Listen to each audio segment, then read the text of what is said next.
YouTube. You gonna do a business bros? Or are you gonna do business girls? I don't know which camera to look at. Business chicks? Business babes? I don't know. We haven't had that one yet. Oh, I like it. The one that says on monitor, I think, right? Or what did you say? So I should be looking this way. Hi. Program. Sorry, program. Hi. Program. This one right here, if it's orange, that's the one that's on.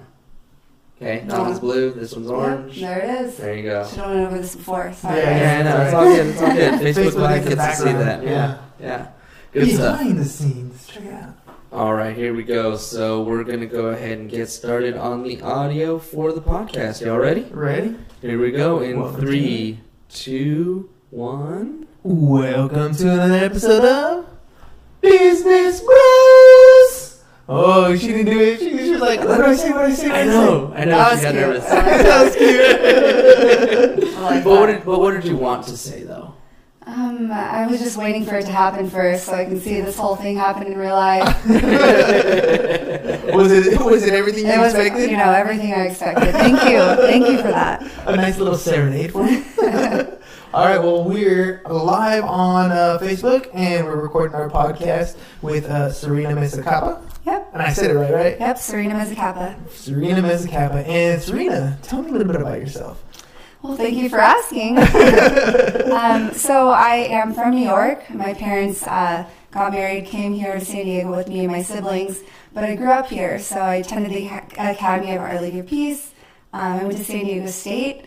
And then I've been go Aztecs. I was a cheerleader there actually for 4 years. What? And captain of the team too. So that's pretty, different. And that is totally different. That's not something we normally hear about. I mean, high school cheerleader, yeah. College? Yeah. Not so much. Yeah. So that was like a very cool experience. We, got to travel with the basketball team, the football team. It was really cool. Dude, okay, so you have one entertaining background. I mean, that's cool. Being part of a squad, being at all these events, being in front of a ton of people. Why real estate? Like, what happened? What did you go to school for? Or when you just transitioned, you said, okay, cheerleading, I'm done, now I'm jumping into real estate, or what happened? No, it's interesting. So I actually, after being a cheerleader for San Diego State for 4 years, I opened up a cheerleading gym called Cheer Force San Diego West.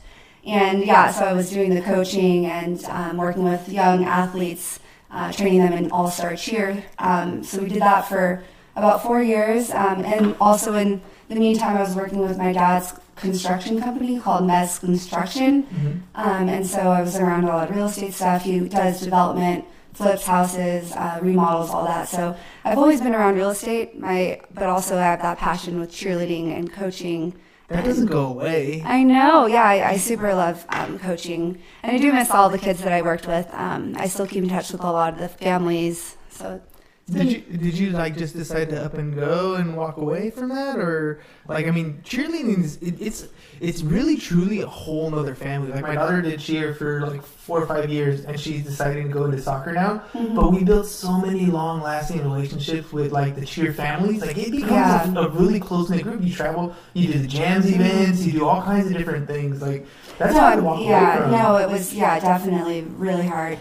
But I'm in touch with a lot of the kids that I used to coach, and many of them are now San Diego State cheerleaders too. So it's really cute to see them, follow in the footsteps, train, and like make it to the top, level as well. So but I mean, I'm still doing a people person type of relationship. So it's pretty cool. A lot of the families that I helped with coaching, I can also extend the service with real estate as well. Yeah. So it is kind of related. It's not in a gym every day, but I still get to keep those relationships, and provide value to these families. 100%. That's our hashtag for the year, hashtag powerful relationships, right? And you've established that ahead of time. At least, we've always talked about how when you're building your book of business, you really need to dig deep into your circle of influence. Mm. And you've already established a circle. I mean, a really close-knit circle. Like I was saying, cheerleading's tight. Yeah. Right? It's really tight. Yeah, we're with, the kids and the parents for hours on end every single week. And then, like you said, traveling. Yeah, it makes a huge difference. Okay, so you leave cheer and you decided to go into real estate. Was that a smooth transition, or was that like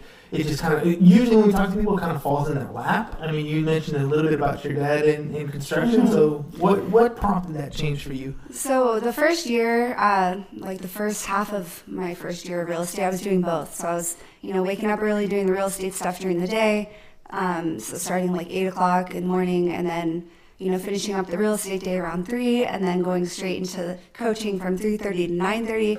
So I was doing it all for like a good solid 6 months, and that was pretty exhausting, but I got to at least, start doing the fundamentals of real estate while also doing the coaching and stuff. So but as far as, it's the transition, like I said, it's a very similar, even though it's completely different industries, it's a very similar type of business. It's high energy, it's commitment, it's organization, it's very similar types of things when I'm implementing into the new business from my previous business, if that makes sense. Yeah, no, that totally makes sense. So tell me a little bit about your new business. How has real estate been going for you? It's been going really great.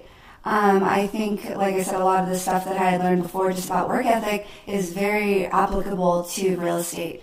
It's just like implementing the structure, the organization, being a go-getter, and also being not afraid to talk to strangers, essentially, has really helped me my first couple years to be successful and to close multiple transactions.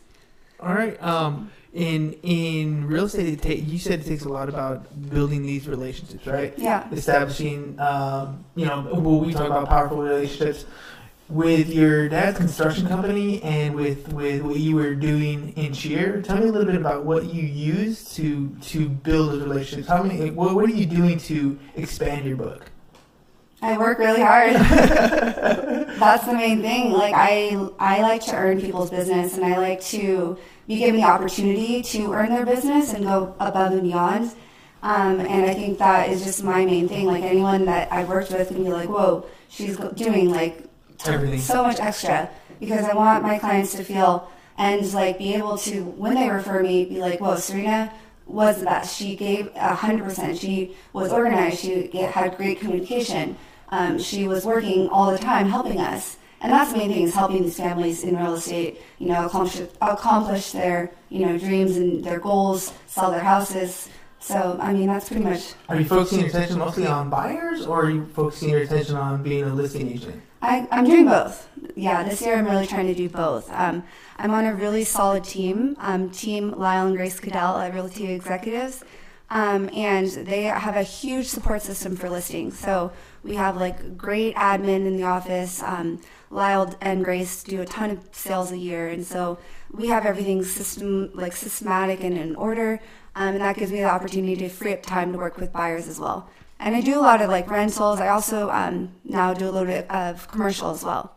Tell me a little bit about the rental market, because we're seeing a lot of stuff market-wise. Mm-hmm. We're heading into a changing market, shifting from what was a seller's market into a buyer's market, right? Mm-hmm. And so you're working with leases and stuff. What are you seeing as far as vacancy? Are we having vacancies? Is there availabilities? Prices for rents going up? What are you seeing out there? Prices are definitely high for rentals right now. And the other thing too, rentals are a little bit different than helping a buyer.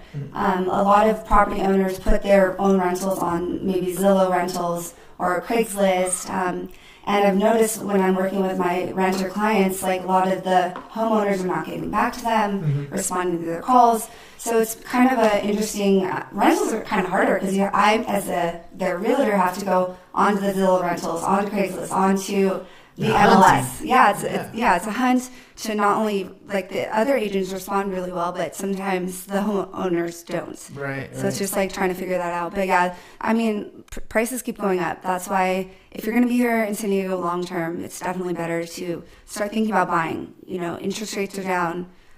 Prices are starting to go down as well. So we're seeing a lot of price reductions, price adjustments. Price reduced, whatever you want to call it. The writers are popping up on the signs. We just had a price improvement at my listing, actually. Price improvement. Yes. I love how we're rewriting these, right? What is it that we say on our coaching program? We say something like, never want to say price reduce, right? You never want to tell the seller we need to reduce the price. Mm-hmm. Instead, we want to say something like we need to accurately. We need to accurately reflect the market. Yeah, we need to. No, but it was something. It'll come back to me. Total brain fart. But yeah, we want to readjust. We want to. It'll come back to me. Move on. But no, back to the price improvements. What I've learned is that you have to really look at the first 2 months of your listing when you're trying to sell. If it's not getting enough action, you have to do that price improvement or however you guys want to call it. So it's really important because, it has to be competitive in the market and has to be attractive to the buyers so the buyers want to come see it and other agents want to show it. So I think that's really important to make sure, okay, try the price that you and the seller agree on for 10 days to 2 weeks and then be aggressive on, lowering it appropriately. Yeah. All right. The NAR also has a stat out there that says if we have a home for 2 weeks or 10 showings and you don't have an offer yet, then you need to come back and readjust price, right? Because it's really what it comes down to. And I think what we're seeing in this newer market is we have a lot of agents that are agreeing to a price that a seller wants. Yeah. And not necessarily to what the comps are starting to justify, to what things are being closed at. Yeah, well, it is definitely hard because there's a lot of competition for realtors, and they want to impress the seller by saying that they're going to get this price because they're going to offer magnificent marketing. But in reality, at the end of the day, it's never good to take an overpriced listing. No, because you're setting yourself up for that awkward conversation of we need to adjust the price. Yeah, right? Well, it's not even that. It's just it's a lot of time spent, marketing, time and money for the agent to be sitting there marketing and kind of wasting that time initially in the beginning. Especially knowing that it's not going to sell for the price that they have it listed at. Yeah, so that's first 2 weeks is important, like you said. Yeah, and it makes the property go stale after a while, right? Then they start thinking, if I'm a buyer, I'm like, that property's been on the market for 30 days. I'm thinking, what's wrong with it? Right? There's something wrong with it. Buyer psychology, right? Yeah, it's buyer psychology. Yeah. You got to think of it from the buyer's point of view. And so, you start seeing a lot of people saying, well, that agent was horrible. They never really communicated with me. Anytime they talked to me, it was always about lowering the price. You're setting yourself up as a listing agent to have that negative reflection if you're just promising that top-notch dollar. So a couple, things that I have seen being done that I've also done as well is, if you have a seller that is just not understanding the price, offer or suggest doing an appraisal. Doing it ahead of time. And some might argue then you have the appraisal, you have to disclose that to potential buyers, but that kind of gets you out of the dark and to know exactly what the house is worth, gets the seller in reality with what the house is worth because, they're hired to come appraise and tell you the actual price of the house. And you're going to get one anyways. That's what I was going to say. You have to disclose it, but you're going to get one anyways. The lender's going to require one anyways because they're financing unless it's all cash. It's, it's a different ballgame, but for the most part, that actually makes really good sense because there is no secret sauce after that. You're not hiding anything. Everything's out in the open, and it's a third party. It's not you coming in with, I selectively pick these comps. It's a third party vendor coming in and saying, this is based on value, what's going on in the market. Yeah. I love that, by the way. Thank you. Yeah, we talked to another agent, Better Text Tim, and he was talking about how even another strategy would be to do an inspection ahead of time. Yes. Right? And that's another strategy, too. To do the inspection and appraisal ahead of time. Just so that when buyers submit the offer, they get all the paperwork right then and there, and let's move forward. Let's do this. No, I need my inspector to come in. I need this improved. You have all the information. Are we moving forward or what? Right. So I've seen that done. Actually, I've seen that done by a top agent in Point Loma actually, and after I saw that, I was like, wow, that's a really great idea. It makes sense, right? I mean, it's not a huge investment compared to the time that you'll get back. You only at that point will have serious offers on the table. Exactly. There's no, fishing to figure out. You don't have to worry about any of the contingencies like that coming out and destroying the deal at the last minute, the 11th hour. I know, exactly. It's a really great idea. All laid out. Right? Tell me a little bit about your team. So you just recently moved, right?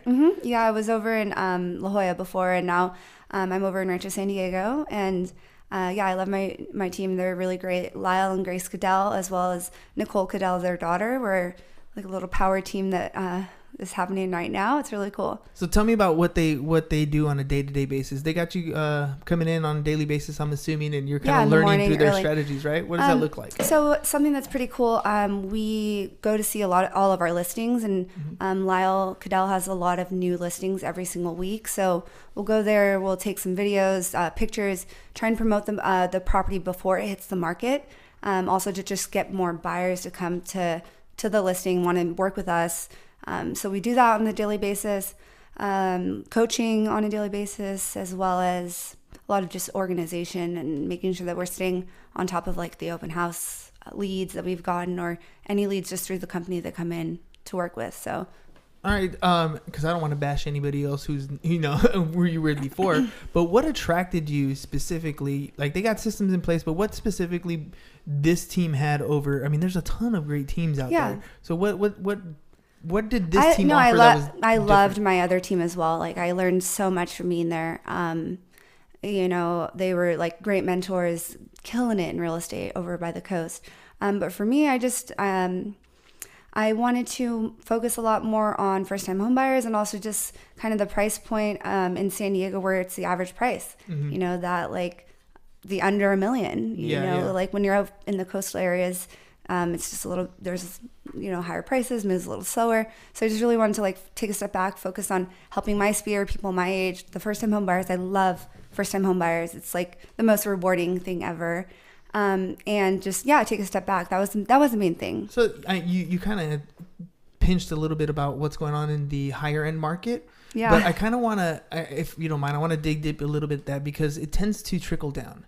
Like when we started seeing changes last year, and it was mainly on the probably $2.5 to $3 million marker and up, where you started seeing longer times on the market. San Diego. Downtown too, right? Yeah, back like last year, maybe a year and a half ago, right? You started seeing major change. So I can understand why you wanted to move, because it is a lot longer wait between closings. The houses are beautiful. They're so luxurious, but they're sitting. We had tax law changes that changed the deductible interest part of, based on purchase price. I think it was like $775,000 or something like that, right?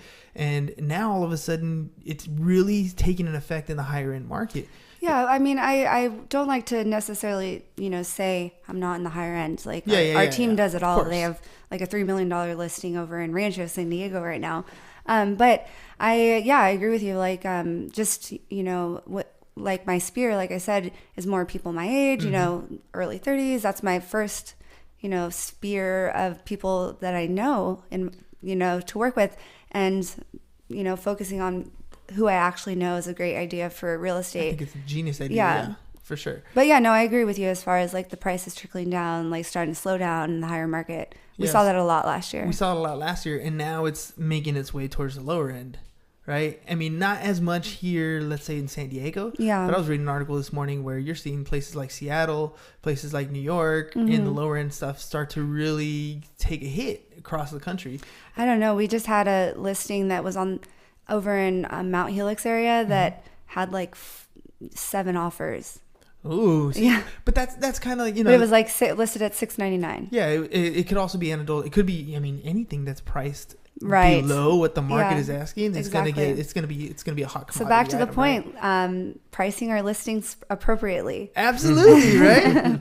That's and I'm sure that's what you're learning over there with your new team, right? Yeah. So tell me a little bit about that process. So what does it look like on a daily basis when you work with your team now? As far as pricing homes? As far as just what you're doing on a daily basis that's better than what you were doing before, or different than you were doing before. Like you wake up, you go. I mean, it's all relative. I was very inspired by my old team. I'm super inspired by my new team. It's just also, being a little bit more central versus the coastal area every single day. But I'm still doing like caravans over there. I'm still doing like, I don't know. It's just all relative, I think. I have a question for you.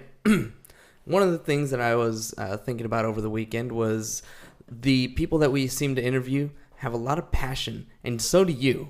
So what is it that drives you? What is it that makes you get up in the morning? What is your passion? Oh, good question. I've always been really passionate about I guess, helping people. And that's why I started as a psychology major in college, and then doing the cheerleading gym, working with kids, like teach them, like developing, not just their cheer and gymnastics skills, but like being their life coach pretty much. And then that transfers over to real estate, because now you're helping people with one of the hugest decisions of their life, and you're kind of mentoring them through it. They're trusting you. So I think just that feeling of trust and that feeling of like helping people, learn or experience something new is really what I'm passionate about. So it's mostly the problem solving is what I'm hearing you. It's finding people who need that additional little bit of help, and you're being able to bring in that solution. Yeah, I'd say so. Yep. Passion. Passionate professionals, man, I'm telling you. Yeah, that's the next one. We were talking about that earlier today, passionate professionals. I'm like, I don't know if you need all the passion right up front. Like, I don't know about you, but like when you wake up and you're going to go work out, do you absolutely feel like, yes, I'm going to work out? Or is it like, but once you get started, I don't know. I have to work out later tonight, and I'm dreading it. So, see? And that's what I'm saying, right? You're passionate about your fitness. I'm sure you've been in cheer, right? You love being in shape and staying fit and doing all those things, but you don't necessarily like doing the work that needs to get there. I don't know. I kind of like working out. Yeah? Yeah. I go to Barry's Boot Camp, which is amazing. I highly recommend to everyone out there. It's over in Hillcrest, and it's like one of the best gyms ever. So I enjoy working out, but it's just getting there. But once I step in the gym, you hear the music, I'm all about it. Maybe that's kind of how real estate is as well. It could be for anything in life. It's kind of like, something especially that's new or challenging, or I guess maybe work. Yeah. Just like working out is work, so is work. But like once you're just in there, all in, committed, like it's fun. So tell me about that. Like, you can relate it to prospecting, or you can relate it to the gym. Like, it's not always. You're talking about earlier. You don't really want to go to the gym. Once you're there, it's different. Yeah. Right. But how do you get yourself to go every day? Self-motivation, self-talk. Positive self-talk, I guess. So you talk to yourself in the mirror. You're like, "Hey, Serena." In my head, not in the mirror. I'm like, "All right, today's gonna be a great day. Let's, daily affirmations are really great. Right when you wake up in the morning. I'm sure you guys have heard about those. Oh yeah, we've heard about those for sure. Yeah, we're still at ends. He practices them. I'm like, I don't know. I'm still working on mine. Yeah. But you do some daily affirmations in the morning? Yeah, I would say so. And then, with real estate especially, there's a lot, you have to be motivated. You have to like really want it from within. And can be a struggle. The market could be here, it could be down, up, whatever. But you just have to be self-motivated and just like positive. It's not going to, having negative, you can be mad for 10 seconds and that's it, and then move on. So I guess I don't know, a really positive, happy person. You're definitely positive and happy. I could tell. Yeah. You're always smiling. Maybe it's like a cheerleader effect, I don't right? know. You're just stuck smiling. You can't help it. All right. So how do you keep that smile when you're doing prospecting? When you're hearing things like no, somebody's maybe yelled at you over the phone. 10-second rule. Okay, tell me about that 10-second rule. What do you mean by that? 10-second rule. I actually learned from my old team. Told you I learned a lot there too. Yeah. Just, let yourself be mad for 10 seconds and then move on. Like, you give yourself that time. It's okay to be upset about something or mad or frustrated, but you can't let it ruin the rest of your day. So 10-second rule. So what if somebody really gets under your skin? Like, they're straight calling you something offensive over the phone, or, because they're having a bad day or whatever.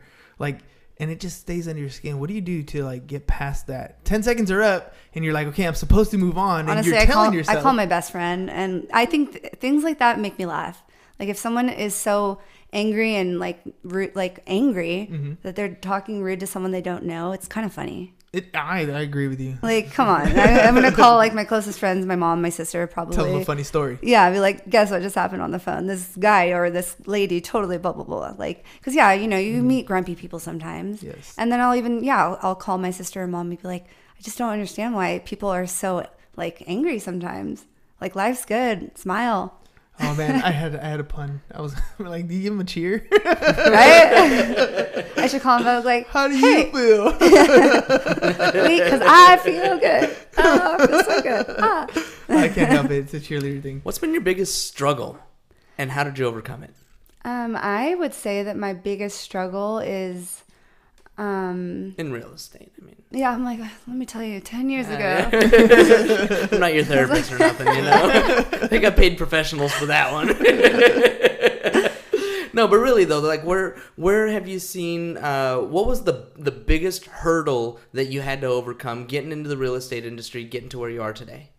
I think that the biggest hurdle for me was just, I guess, I don't even know. It's been pretty good so far, but I guess it's just getting people that. Okay, actually, this is my current hardest thing because if I can focus on that. My current hardest thing is probably that meeting maybe people like prospects at open houses, like strangers, like getting them to commit to working with you because there's a lot of competition with real estate in San Diego. Like I feel like I do a very good job with my sphere, people that I know, family, friends, but it's when I meet those strangers, it's great when I meet them that one time initially, but it's like, okay, how can I help them in the future and stay connected with them in the future? So I think that's probably my personal hardest thing. The first struggle you're really encountering is working with outside of your sphere. Exactly. Like I meet tons of people all the time. I love meeting new people, but I feel like a lot of people don't want to be like sold. Yeah, they don't want to be sold on the whole salesperson thing.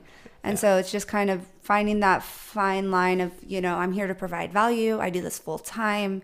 If you are looking for this, like I'm going to be on your team fighting for you. It's not about me like trying to whatever. This is about you guys and making you guys have a good experience, making you guys winners, like making it's about you. So it's just kind of figuring out that connect. So what are you doing so far that you think might be working, or what ideas do you have to help overcome that little hurdle? I am really trying to meet more people on social media, throughout San Diego, and just reaching out like, hey, thanks for connecting on Instagram or whatever. If you have any questions about real estate or if you know anyone, but like just trying to build rapport more than just open houses, more than just the occasional networking events, like different creative ways, like social media. All right, that's not bad. Engagement, right? Engagement. Yeah. Well, just in different ways. I feel like, because there's only a handful of opportunities to meet new people in your day. So maybe we can add 10 more, engagements through the internet. Yeah, that definitely helps. Are you commenting on people's stuff at all? Yeah, I'm commenting, also like messaging, veteran people that are veterans of the U.S. and, just different groups that I could target and talk to. Is that part of your target market? Yeah, I love a couple of my past clients, got to use the VA loan. And so that's such an amazing program, for our military to take advantage of. They're getting that basic allowance of housing already. Why not apply it towards buying something so that long term they can build equity and, have some investments. Yeah, definitely help them at least it's a tax-free type of income that they're earning, right? Mm-hmm. Tax-free, yeah.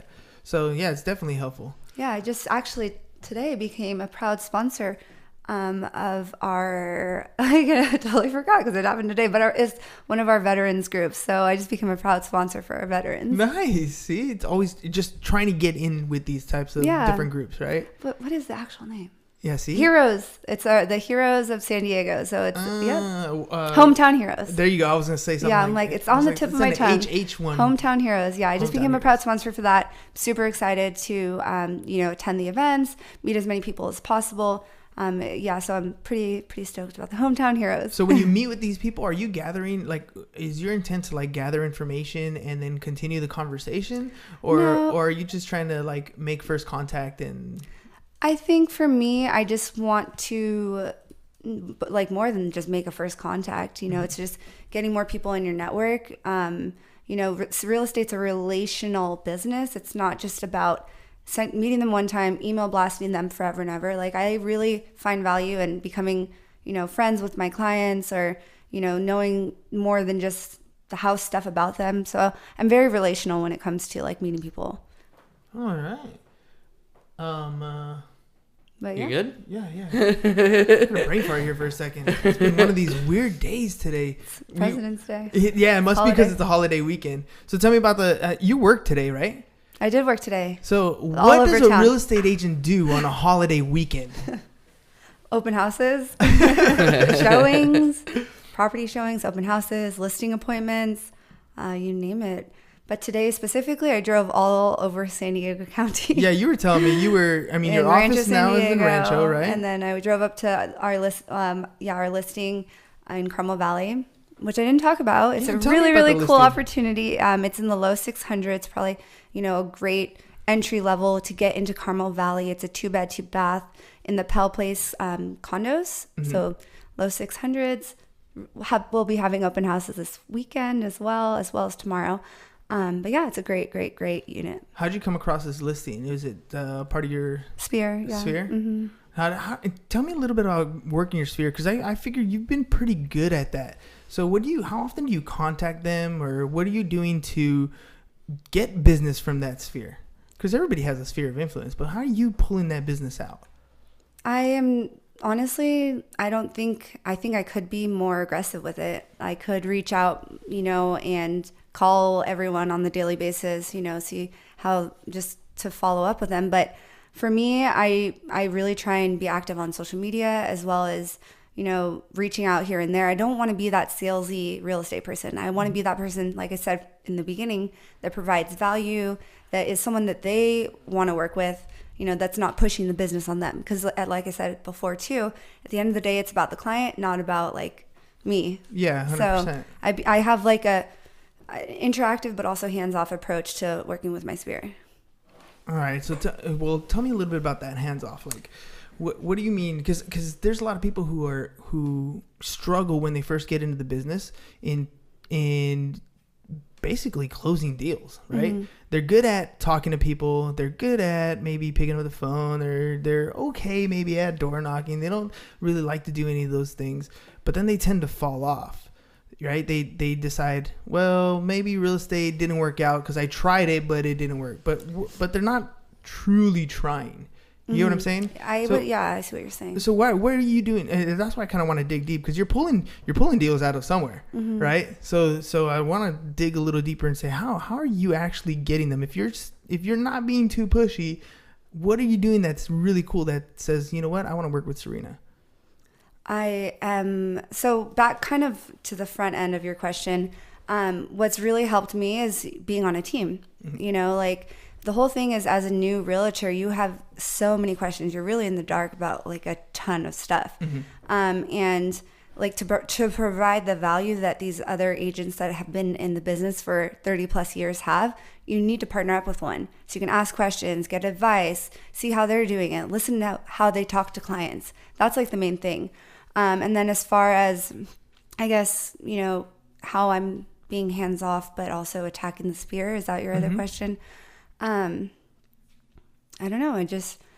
I provide value. And like if I start with one client, that's all I need. From one, I want to meet and know I try and do my absolute best so that they give me their friends and their friends' friends and their friends' friends. It's kind of like it's a ripple effect. Yeah, ripple effect. Exactly. Because starting off, it's hard. It takes like a lot of, dedication, a lot of no's, a lot of time, a lot of working and not getting paid initially. But like I said, once you get that one person, like work your booty off until you are like closing that deal and do such a good job that they have to refer you to other people. So if you were starting over, would you be looking for a mentor, a coach, or a team? And what would be the difference between the three if you were picking one? I mean, all are definitely really important. Yeah. It also depends on your budget. Yeah, that's very true. I think that coaching is really fantastic. I was a coach for years and years and years, and all those kids learned from me because I was their coach for that many years. Like, I was coached as an athlete for however, like, you can't really teach yourself stuff that you don't know. And so, having a coach is important, but it is costly. Yes. So, the next step, obviously, a mentor and team kind of go hand in hand, because maybe your team leader is your mentor. And they, like, I love the idea of a team, especially for a newer agent. Like I said, there's so much to learn in real estate. It's like a whole nother language, and also a lot of liability. If you go in there blind and you mess up and then your clients, something happens, like you could be liable. And teaming up with someone that has that experience as your and can be your mentor is really huge. Well, let's talk about coaching, and let's do it from a sports perspective, because I think it's kind of easy to correlate and partner up. When you first start cheer, right? When you first started, you started with some sort of coaching, right? Of course. Just to learn the basics. Did the coaching stop as you became awesome at it? No, I always had a coach. Why? I mean, you can't coach yourself what you don't know. But you were already good, right? You can, of course, you can always improve on something, and you can always learn something new. So even at the top level of cheerleading and gymnastics, like there's still perfecting the skills you have. There's still learning new skills. There's still getting over those anxieties with certain skills. And the same thing applies with real estate. So think back to when you were in cheer and you were at a more higher competitive levels, right? What was a good coach doing for you that made them a good coach? Because you've had coaches, but then you've had good coaches. So what did a good coach bring to the table? I would say a good coach, one of my best coaches, would simplify things and talk about goals. And we would, instead of being like, oh, I want to be doing this double backflip tomorrow, like, no, let's figure out how we are going to get there. Let's do like our weekly goals, our monthly goals, our 3-month, 6-month goals. And I learned that when I was literally like 7 years old. Wait, you set up goals for even like sports? Yeah, right? I think that's what really helped train with like business a lot and I mean leadership in general. Like my very first gymnastics coach, we would do weekly goals meetings and like sit there for an hour, write down like all of our goals for the week, all of our goals for the month, and then just transition that and follow and track it. So like I said, I was doing that when I was like 7. So actually when you're trained, when you were doing those things, you're progressing towards something specific. You weren't just out there doing a routine. You were literally progressing. Yeah, it's towards progression. Progression before. Yeah, progression before perfection. Yeah, that's the way. Yep. See, I mean, that's a big deal because, I mean, you're right. All the coaching stuff does, I mean, it relates to real estate really well. So, okay, so you're coaching, you would sit down for an hour, you do some goal setting, right? Then what was practice like? Was it just kind of like free, do the same thing over and over again? Or was it like structured? Like, what did they do for you that was amazing? Cheer practice and gymnastics practice is way different. Gymnastics is like a lot of one-on-one with the coach, and you're doing it for yourself in this sense, like going and training and doing your skills over and reps and reps and reps. Cheer is like about the team more so than just like the individual. So with that one, we're doing like group skills together, and that's again doing reps over and over and over and over again. So I mean, it's similar types of practice, but one's on your own versus on a team. So a good coach is going to help you set some goals, and then help you in repetition and get you some reps. And then I think the last thing is just to calm the anxieties that a lot of people have, especially with like sports as high level like as we were. A lot of girls would just like panic and shake, and I saw that as a coach too. It's being able to calm the anxiety, rationalize the simple stuff that they've been doing on the day-to-day stuff. So, I mean, everything is crazy. It's so applicable to real estate. Yeah, it is. And real estate coaching. It's, the goals, the leadership, following up on the reps, and then, also the anxiety lowering levels. Down the anxiety. Exactly. Yeah, because agents are going to go through some stuff, let me tell you, and they're going to have some days where they're going to flip out and not question what they know, question their abilities, question their own ability to talk to a client, to go over a contract, to close a deal. And so being able to help them is a big thing. Yeah, that's why I wanted to go into the coaching thing, because it's rare that we get somebody with a high level sports in that aspect of it.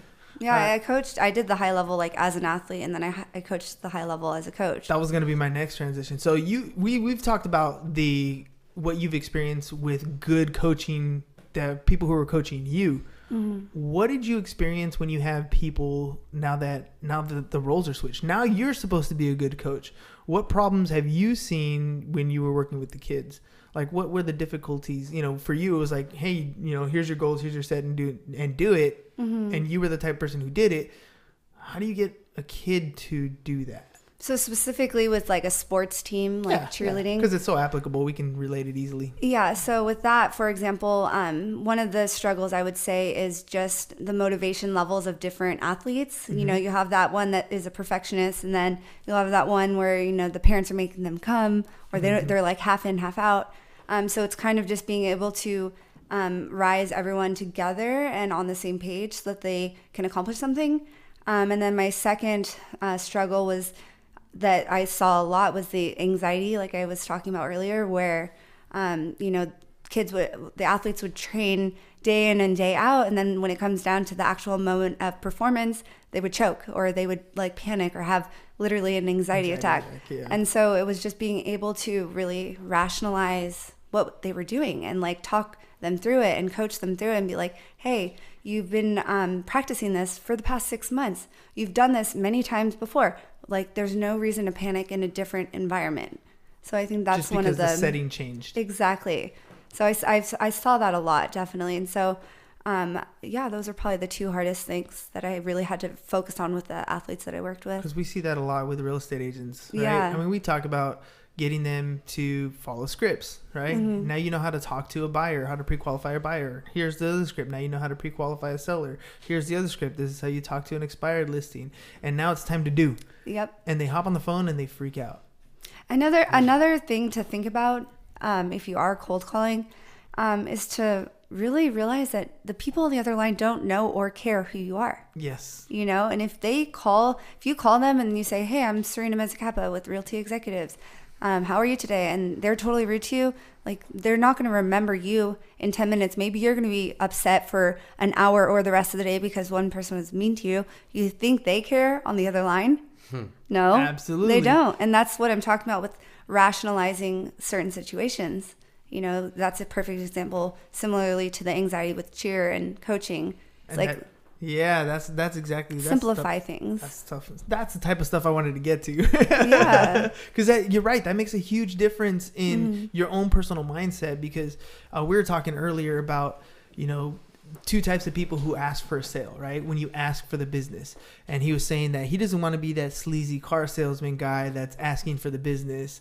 Or we were talking about an example where you're at a funeral and you're trying to bring up a life insurance policy, right? You don't want to be the sleazy one. But by the same token, there's the agent who just wants to be of service to you. Yeah. Who wants to be helpful.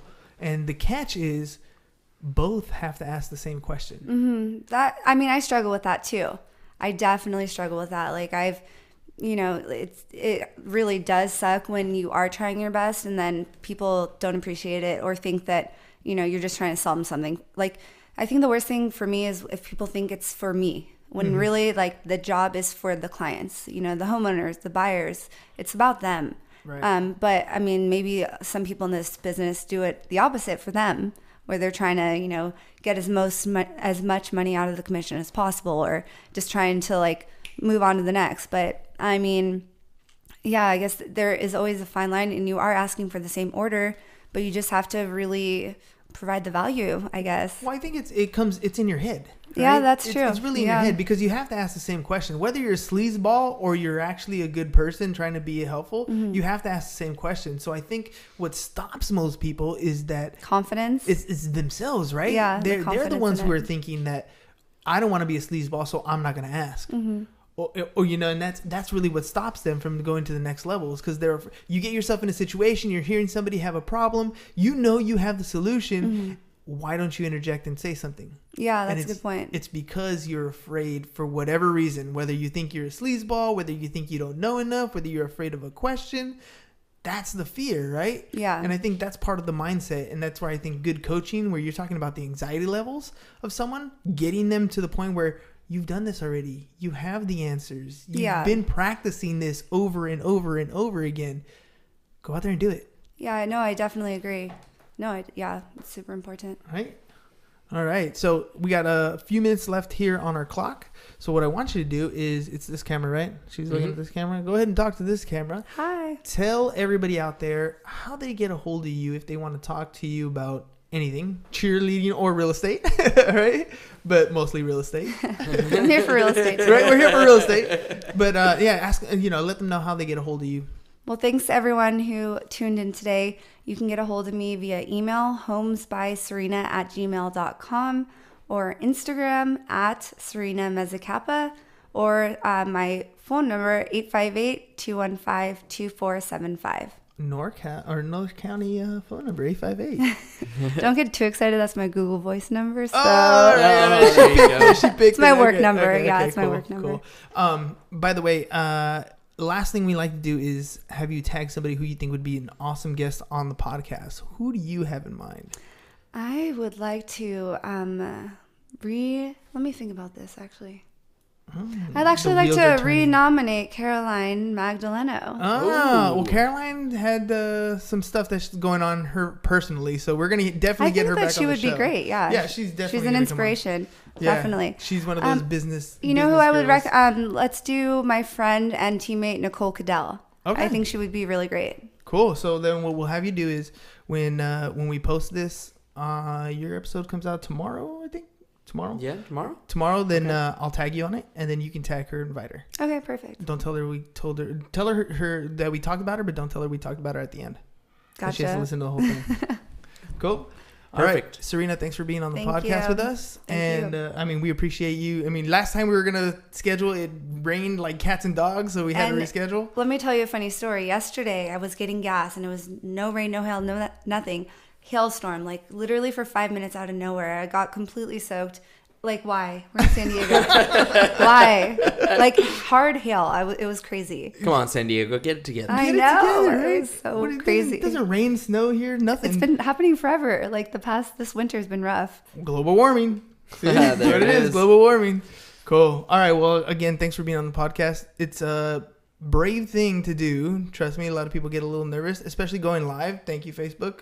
But you did a good job. Thank you. So appreciate it. Thank you, guys. All right. If you guys have any questions, you can reach me, Hernan at csfirst.com for any of your insurance needs, James at csfirst.com, or you can follow us on our social medias at Business Bros Pod. That's all we got for you guys today. Peace. Bye-bye. Bye. And I'm out.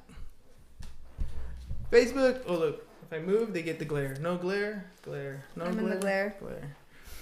You got the sun came in a little while. Yeah, Just it's a little way bit. better now. Natural. It was like halfway on before. It was for a little bit. Yeah. Thanks, Bye, Facebook. Facebook.